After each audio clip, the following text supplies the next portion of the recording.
If we're going beyond just meeting with having communication lines open with the President and the Senate, I would definitely be open to, we already have the Facebook groups. There's already a Senate blog, which the Committee on Campus Community Chair is in charge of, so I would continue to do that. And keep those lines of communication open and just promote them better. I mean, we have resources available, we just want to use them to our advantage. We have Inkblot.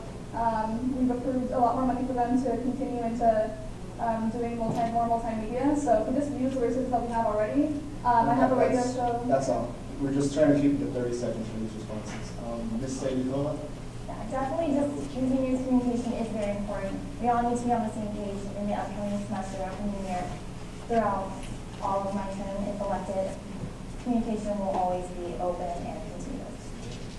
Mr. Childs, your response to that? I agree, absolutely. The cooperation, I believe, even with the President and Vice President, working so close together, especially in this time of crisis with the budget, an open communication between the executive branch as well as Senate, as well as the students, it needs to be all linear and all in one. It can't just be communication between ASU and the executive. It has to reach out to all the students as well. So. All right, thank you for your question. Thank you for your response to this. My question is focusing on the Constitution, the ASUN Constitution, and the fact that it's a rather young Constitution, rather about 3 years old now. Formed in 2007, 508. That Constitution limits your office and your power that the Vice President has, which begs the question of possible forms and the like. Ms. Diaz, my question to you is, if you had one thing to change about the ASUN Constitution, what would you change? This one's for Ms. Sadie-Cola. Let's start with Ms. Sadie-Cola. I'm sorry, my apologies there. Ms. Sadie-Cola. As far as the Constitution is concerned, I feel like right now with the duties of the Vice President, it just does that. It's whatever the President delegates to the Vice President, and I feel like that's important to keep in because President and Vice President need to continuously be working together. Like we just talked about, communication is very important, constant communication, making sure everyone's on the same page, everyone's getting the same information. If elected, though, I will take my own initiatives in focusing more on retention, so I guess that's one thing I would want to add as the Vice President will be focusing on retention rates in Nevada and kind of getting students to graduate and kind of focus more on the student aspect of university life versus all just admissions. Mr. Childs? Without a doubt, the position of Vice President is primarily there to assist the actual President by the Constitution. However, what I would change about it is the fact that it should be more open, there should be more responsibility for the Vice President who help out within Michigan, because there's a lot of responsibility on the Senate and a lot of responsibility primarily just on the President. I feel by opening that up and being more multifaceted as a Vice President with the opportunities and constitutional rights, that it can be more efficient working with the President and Senate as executive officer. Be more cooperative to get more done and more efficient. So. Ms. Diaz? The Constitution in regards to the duties of the Vice President, I fully agree with.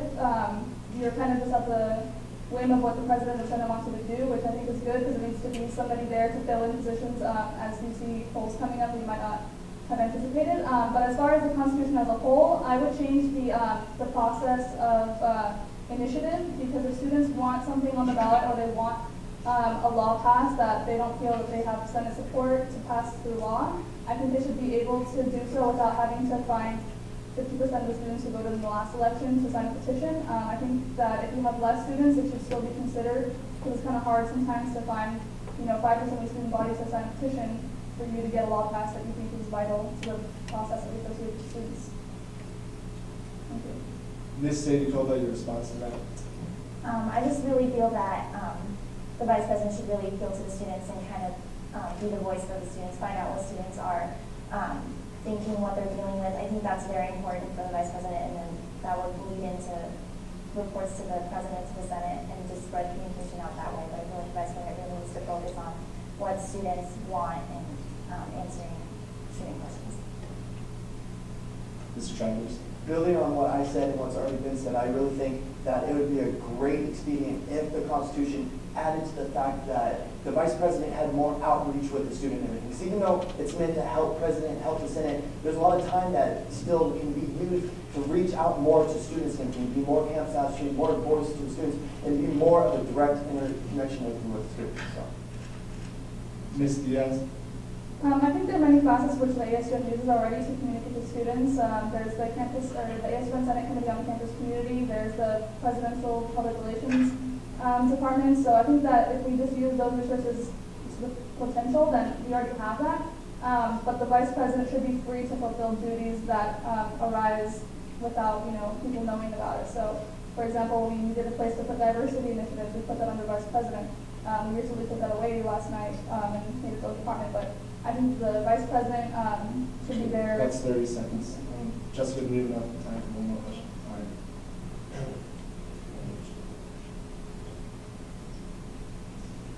right. All right, my question is to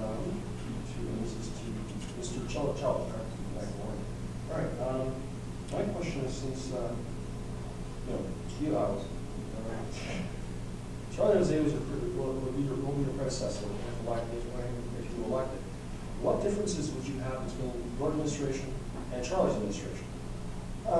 Well, so far and everything, it was really looking to really continue on what a great job Charlie did and with the Unity Commission and really reaching out to campus.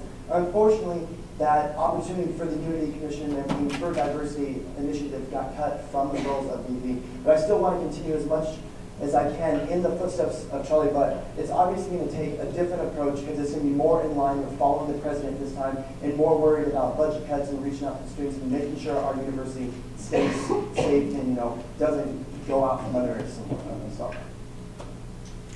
Ms. Diaz?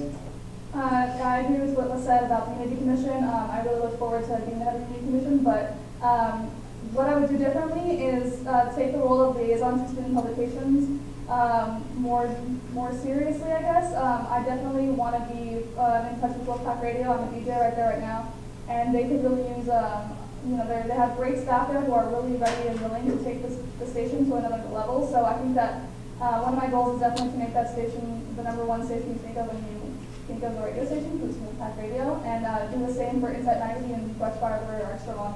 Those are really great resources for art and for students who want to practice their journalism skills and just students who want to write and have things out there. So I would put a lot of focus on that duty. Ms. Sadikova? I would definitely put more focus on retention rates and graduation rates at the University of Nevada. We have a high incoming freshman rate, but we do not have a high retention rate, and I want to make sure to provide resources for students to graduate within 4 to 5 years, and that's definitely something that I would work on if elected vice president. That's kind of something that I would take over. Instead of focusing more on diversity initiatives, I would focus more on getting students to be able to succeed no matter what ability or ethnicity or anything like that, what kind of background they come from. And I'm also going to continue and have like a legacy binder so that it'll be easier to transition vice president to vice president, kind of keep track of everything that I've done, all my accomplishments and initiatives, things like that.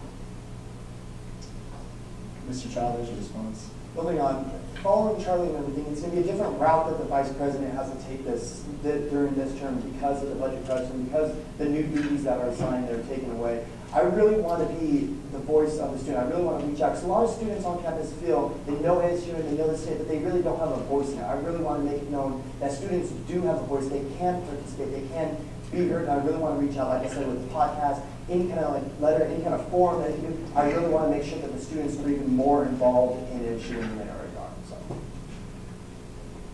Ms. Diaz?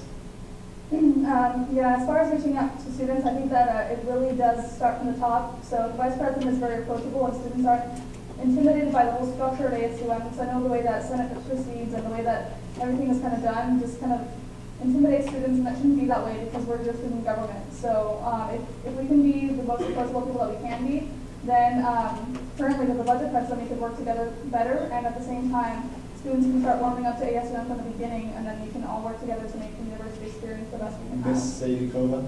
Yeah, definitely reaching out to students is important. Like I said, I would have a blog, I would have a newsletter that I would send out so that students are constantly aware of what's going on within ASUN and they know exactly what I'm doing. Okay, now we're going to move on to a video question.